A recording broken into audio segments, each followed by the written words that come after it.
বাজারে তো এখন এঁচোড় কি পাওয়া যায়, আর এই এঁচোড় দিয়ে তৈরি করে নিতে পারেন এঁচোড়ের কোপ্তা কারি। হ্যালো বন্ধুরা, cooking studio by me and my sister চ্যানেলে সবাইকে জানাই স্বাগত। এঁচোড়ের কোপ্তা কারিটা তৈরি করার জন্য এখানে আমি কিছুটা এঁচোড় নিয়েছি। এঁচোড়গুলোকে যে গায়ে যে কাটা সময় খোলা মোটা ছালটা থাকে সেটাকে ছুলে নিয়ে এঁচোড়গুলো ছোটো ছোটো টুকরো করে কেটে নিয়েছি। এখানে একটা বড় সাইজের আলু নিয়েছি, আলুগুলোকে একটু ডুমো ডুমো করে কেটে নিয়েছি। এখন একটা বোলের মধ্যে কিছুটা জল দিয়ে প্রথমে এঁচোড়ের টুকরোগুলোকে দিয়ে দিচ্ছি। এখন এর মধ্যে আলুগুলোকে দিয়ে সিদ্ধ করে নেব। আপনারা চাইলে এটা প্রেশার কুকারে সিদ্ধ করে নিতে পারেন। প্রেশার কুকারে সিদ্ধ করলে খুব তাড়াতাড়ি সিদ্ধ করে নেওয়া যায়। আর এই এঁচোড়গুলোর মধ্যে যদি বড় বড় দানা থাকে তাহলে দানাগুলোকে বার করে নিয়ে আর দানার গায়ে একটা পাতলা খোসা থাকে সেটাকে ছাড়িয়ে নিতে হবে। এখন সামান্য একটু হলুদের গুঁড়ো দিয়ে আমি এটাকে সিদ্ধ করতে বসিয়ে দিয়েছি। এখন এটা জলটা ফুটছে, খানিকক্ষণ বাদে একটু সেটাকে নেড়ে ছেড়ে দেবো। একটু নেড়ে উল্টিয়ে পাল্টিয়ে দিচ্ছি।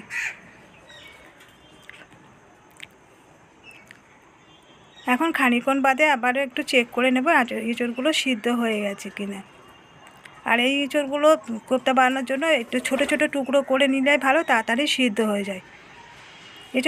এঁচোড় আর আলু দুটোই সিদ্ধ হয়ে গেছে। এখন এটাকে নামিয়ে আমি জলটাকে ঝরিয়ে আর ঠান্ডা করতে দেবো। এঁচোড়ের আমি জলটাকে ঝরিয়ে নিয়েছি, নিয়ে এখন এটাকে ঠান্ডা করতে দিচ্ছি। এটা থালার মধ্যে ঢেলে দিয়েছি। এখন এঁচোড়গুলো ঠান্ডা হয়ে গেছে, একটু হাত দিয়ে এঁচোড়গুলোকে আমি একটু ভেঙে একটু মেখে নেব। এঁচোড় আর আলু দুটোকে আমি ভালো করে প্রথমে একটু মেখে নিচ্ছি। এখন এর মধ্যে দিয়ে দিচ্ছি একটা বড় সাইজের পেঁয়াজ কুচানো, আর দিয়ে দিলাম 6টা কাঁচা লঙ্কা কুচানো। আদা বাটা দিয়ে দিচ্ছি হাফ চা চামচ।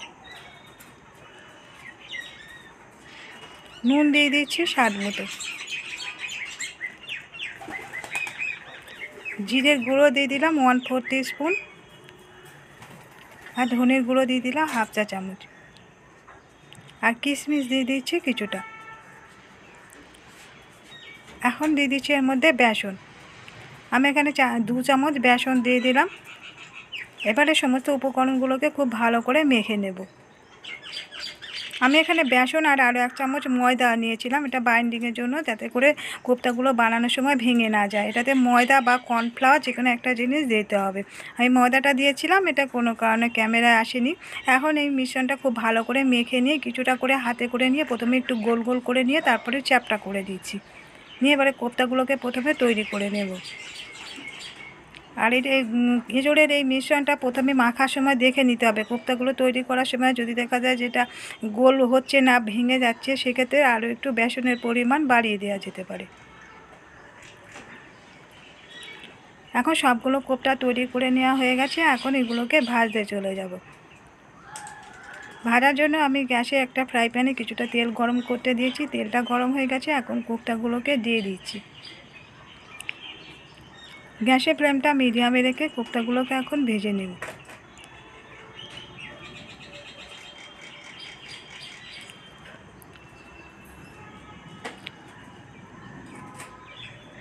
একটা সাইড ভাজা হয়ে গেছে, এখন আমি এগুলোকে উল্টিয়ে দিচ্ছি। এরকম গোল্ডেন কালার করে দুটো সাইড ভাজা করে নিতে হবে।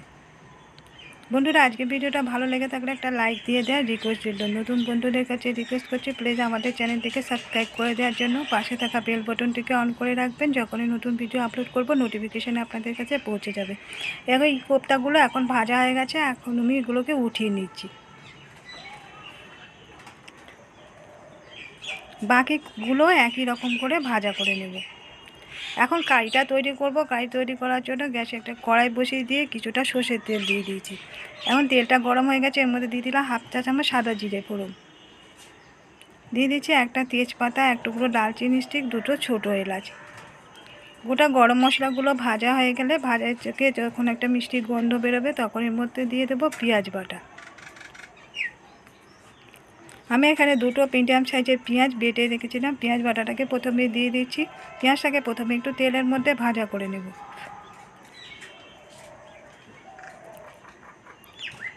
পেঁয়াজটাকে 2-4 মিনিট নাড়াচাড়া করে নিয়েছি। এখন এর মধ্যে দিয়ে দিলাম আদা বাটা 1 চা চামচ।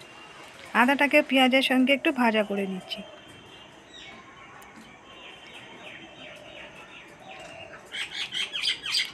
আদার কাঁচা গন্ধটা চলে গেলে এর মধ্যে দিয়ে দিচ্ছি এখন টমেটো। আমি একটা বড় সাইজের টমেটো পিউরি করে রেখেছিলাম, টমেটো পিউরিটাকে দিয়ে দিচ্ছি। টমেটোটাকে পেঁয়াজ আদার সঙ্গে একটু কষিয়ে নিচ্ছি। এখন দিয়ে দিচ্ছি এর মধ্যে স্বাদ মতো নুন, লঙ্কার গুঁড়ো দিয়ে দিলাম হাফ চা চামচ, হলুদের গুঁড়ো দিয়ে দিলাম 1/4 টিস্পুন, ধনের গুঁড়ো দিয়ে দিলাম হাফ চা চামচ, আর জিরের গুঁড়ো হাফ চা চামচ। সামান্য একটু জল দিয়ে এবারে মশলাগুলোকে কষিয়ে নেব।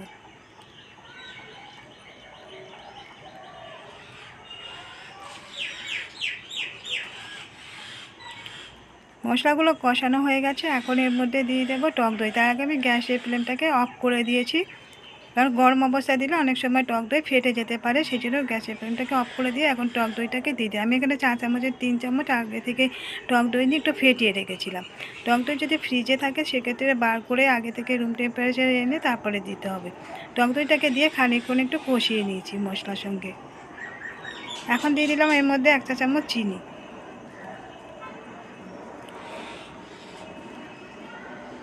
এবারে আবার অল্প একটু জল দিয়ে মশলাগুলোকে ভালো করে কষিয়ে নেব।